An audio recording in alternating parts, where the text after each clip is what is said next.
Hey everyone, and welcome back to the Talk English Podcast, your go-to English learning podcast for real conversations and practical tips. I'm John, and with me as always is my co-host, Sarah. Hey everyone, we are so thrilled to have you here today. John, I want to start with a question for our listeners, a question that I think many of us have asked ourselves at some point. Have you ever felt like you're trying to climb a mountain in one huge, dramatic leap only to fall back down to the very bottom every single time? Oh, Sarah, you've just perfectly described my entire 20s. I was a firm believer in the all-or-nothing approach. I used to think that real change, the kind you read about in self-help books, only happened with huge, dramatic, and frankly, unsustainable efforts. You know the drill. Wake up at 5 a.m., work out for 2 hours, read a book a day, and master a new language in a month. It felt so inspiring at first, right? It's like a shot of adrenaline. But the pressure was so intense, so completely overwhelming that I'd inevitably crash and burn. I'd miss one day of my perfect routine, and suddenly I'd think, I've failed. What's the point? And then the cycle of guilt and self-doubt would start all over again. I've been there too. I used to think there was something fundamentally wrong with me. I'd look at others and wonder, why can't I stick to my own plans? Why do I lack the willpower or the discipline that everyone else seems to have? But now I know it wasn't about me. It was about the method. The huge, unrealistic goals were the problem, not me. And here's another question for our listeners, one that I've been thinking a lot about lately. Have you ever noticed how often you say things like, sorry to bother you, or sorry for asking, even when you have nothing to apologize for? It's a quiet habit that many of us have, and it can subtly shape how we feel about ourselves. Wow, that's a deep one. I used to do that constantly. I'd use sorry as a conversational filler, a way to soften my presence, a quiet apology for existing. It's like a secret language we use to shrink ourselves. Well, if either of those questions resonated with you, if you've ever felt the pressure of unrealistic goals or the quiet burden of unnecessary apologies, then you are absolutely in the right place. In today's episode, we're going to share 5 powerful micro habits that helped us break that exhausting cycle and build real, lasting discipline without the burnout. We're not talking about huge promises or radical life overhauls. We're talking about tiny, almost ridiculously small actions you can do every day that, over time, create massive change. We'll share personal stories, real-life examples, and simple, actionable steps. And stick around because we'll also have a special segment to break down all the natural English words and phrases from today's conversation, and even a quick grammar tip to help you sound more confident and natural. So, let's dive right into our first micro habit, what we like to call the ridiculously small start. For years, my big goal was to write for 2 hours every single day. I told myself it was what disciplined people did. It felt important, it felt ambitious, but, I failed to do it almost every single day. The pressure was immense. One morning, feeling completely defeated, I just told myself, okay, forget 2 hours, forget 1 hour, just write one single sentence. It felt so silly, so unbelievably small, but I did it. That day, I wrote 1 sentence. The next day, I wrote 3, and slowly but surely, it became a part of my daily rhythm. That tiny, almost silly action, that's what created the initial spark, the first bit of momentum, you know? I had a very similar experience with exercising. For the longest time, my mindset was, if I can't do a full 45-minute high-intensity workout, it's not even worth it. That all-or-nothing thought kept me on the couch for months. I would feel guilty, I'd overthink it, and I'd just stay put. But then I heard this brilliant idea. Make the habit so small it's impossible to fail. So I decided to shrink the habit literally. My new goal became, just stretch for 2 minutes. That's it, 2 minutes. It removed all the pressure, all the guilt, all the mental roadblocks. And a funny thing happened. Once I got off the couch and stretched for those 2 minutes, I usually felt good enough to keep going. That's the secret, isn't it? Action creates momentum. The goal isn't to do a lot, it's just to start. It's about lowering the barrier to entry so low that you can't say no. Exactly. Lowering the barrier isn't about lowering your ambition. It's about making the starting point feel light and doable. It's about respecting the fact that sometimes you're just tired. And once you start, you realize you're not lazy. You're just exhausted from carrying the weight of massive, unrealistic expectations. So, if you're learning English and you're struggling with consistency, don't try to do more. Try to do less. Instead of saying, I'll study for an hour, try, I'll learn one new English word today, or I'll listen to just 2 minutes of a podcast. That's a doable, non-threatening start. And speaking of podcasts, if you're enjoying this episode and finding these tips helpful, don't forget to hit the like button and subscribe to the Talk English podcast so you don't miss out on more insightful episodes like this. We're building a community of gentle learners here. This next micro habit completely changed how I communicate, not just with others, but with myself. For years, I had this ingrained habit of apologizing for everything. Sorry I'm late. Sorry to bother you. Sorry for talking too much.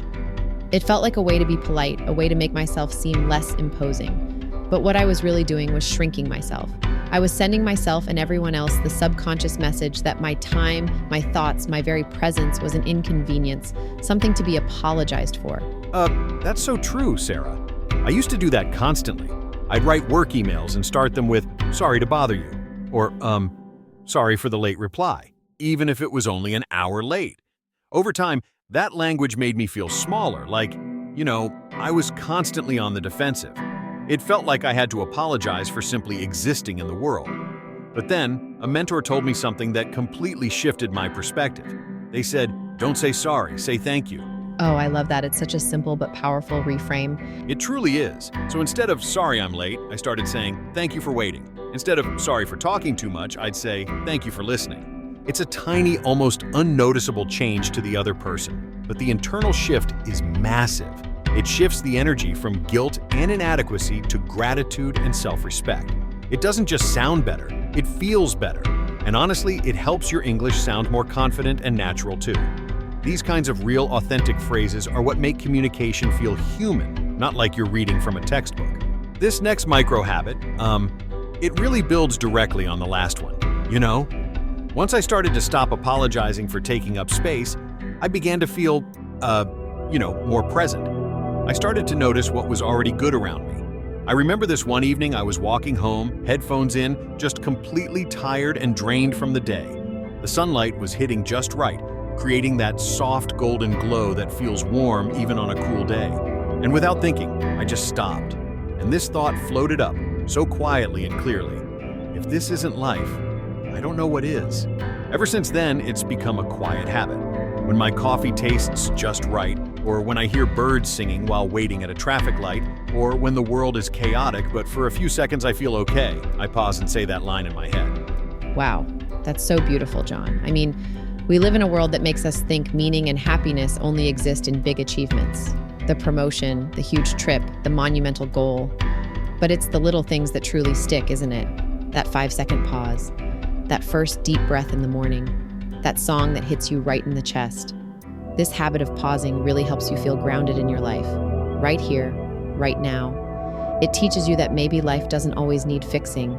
Maybe it just needs noticing. Yeah, absolutely. And speaking of grounding yourself and gaining confidence, for those of you who want to take your English to the next level and stop hesitating when you speak, we've got the perfect video for you. You can click the link above, to watch our episode titled English Podcast for Learning English, Stop Pausing and Speak Fluent English Today. In that episode, we'll show you exactly how to build that conversational confidence and overcome the fear of making mistakes. Once I started noticing the good, those little joys, I also started noticing something else, the things that pull me away from that peace. And the biggest one for me is stress. It creeps in so quietly sometimes. A tight chest, a racing thought, and suddenly the calm is gone. For the longest time, I thought stress was the enemy. I'd think, why am I like this? Why can't I stay calm like other people? But then I heard this idea that completely flipped the script.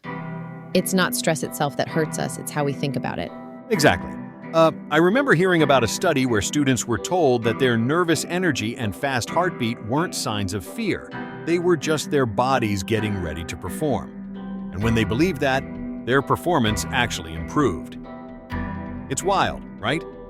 Ever since I heard that, I've started changing how I talk to myself, Now, when I feel stress coming on, instead of saying, ugh, I need to calm down, I say, my body is getting ready for something important. Instead of, I hate this feeling, I say, this means I care. And that tiny mental shift, it's incredibly powerful. When you stop seeing stress as danger, you stop trying to escape it. You learn to use it, to channel it. This last micro habit is probably the most challenging, but also the most rewarding, I think. I used to be quick with words, too quick. Someone would say something, and I'd snap back without even thinking. Or I'd get an email that upset me, and boom, instant reply, which I'd regret, like, almost every time. I thought that urgency to respond was a form of control, but I've learned that true control isn't in the quick reaction. It's in the pause. Now, when something triggers me, when I feel that impulse to react, I give myself permission to wait.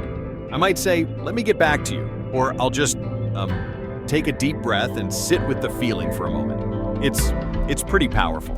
Oh, that pause doesn't make you weak. It totally makes you wise. Because when you pause, you're choosing to respond instead of just reacting. You stay aligned with the kind of person you want to be, calm, thoughtful, grounded. That small space you create between the trigger and your response, it protects your relationships, your peace, and your future self from a lot of unnecessary pain, actually. And the best part is, it's trainable, like a muscle. Every time you choose to pause, you're building emotional discipline, and to me, that's real strength. So, to quickly review our 5 micro habits that can change your life and your English, really. First, start ridiculously small. Don't aim for a mountain, aim for one tiny step.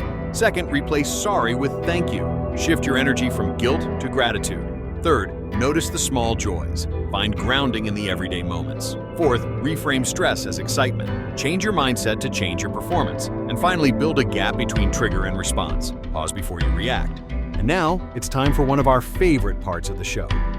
We've invited Maria, our resident English expert, to help us slow down and break down some of the beautiful words and phrases we use today so you can start using them in your own conversations.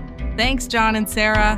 Hello, everyone. It's Maria here, and I'm so glad you're still with us. Let's take a quiet moment to explore some of the words and expressions you heard in today's episode. I'll go slowly so you can follow along, repeat, and even whisper them back if you'd like. Let's start with a feeling many of us know. Lack. To lack something means you don't have enough of it, like motivation, time, or focus. Example. I used to think I lacked discipline. Say it with me gently. I used to think I lacked discipline. Now, a word that speaks to strength. Willpower. Willpower is your inner ability to do something hard, especially when you don't feel like it. Example. She had the willpower to study every night. Let's say it together now. She had the willpower to study every night. Now this one's about imbalance. Extreme. Extremes are the far ends, doing too much or not enough. We lose rhythm when we live there. Example. I always jumped between extremes, all or nothing. Say it slowly with me. I always jumped between extremes, all or nothing. Now here's a powerful phrase we've all felt, burnout.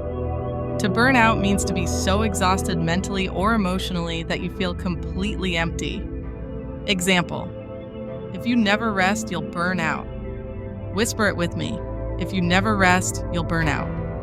Let's bring in something steady, consistent. Being consistent means showing up again and again, even in small ways. Example. Small steps every day helped me stay consistent. Your turn now. Small steps every day helped me stay consistent. Now, something many of us are used to dealing with, unpredictable. When something is unpredictable, it keeps changing and you never know what's coming next. Example, my schedule is so unpredictable lately. Say it softly. My schedule is so unpredictable lately. Now let's choose something that feels possible, doable. If something is doable, it's small enough to try, achievable, not overwhelming. Example, reading 1 page a day feels doable. Repeat with me. Reading 1 page a day feels doable. And here's a phrase that means movement, even when slow, momentum. Momentum is the forward energy you feel after starting. One small win leads to another. Example, once I started, I built momentum and kept going. Say this one out loud. Once I started, I built momentum and kept going. And here's a quick grammar tip for you. We use the phrase, it's not stress itself that hurts us, it's how we think about it. This structure, it's noun that verb, is a fantastic and natural way to emphasize a specific part of a sentence. It helps you sound more confident and highlights what's most important. You can use it like this. Example, it's not the problem that's the issue, it's our reaction to it. Example, it's not the words that matter, it's the feeling behind them. That's all for today, my friends. Choose just one word or phrase from this list and let it sit with you today. Whisper it, write it, and try to use it with care. Thank you for learning with me. Back to you, John and Sarah. Thanks, Maria. That was fantastic, as always. We hope today's episode gave you some peace and, permission to go gently. Remember, real strength isn't about pushing hard. It's about being consistent.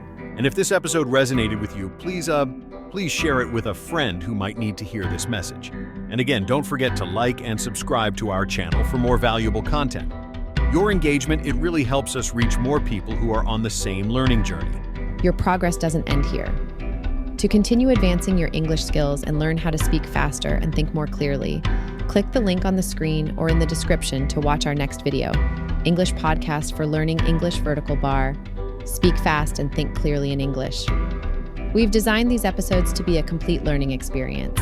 So, take a small step today. Choose one of our micro habits, try it out, and let us know in the comments how it goes. Until next time, take care of yourself, keep learning gently, and we'll see you soon.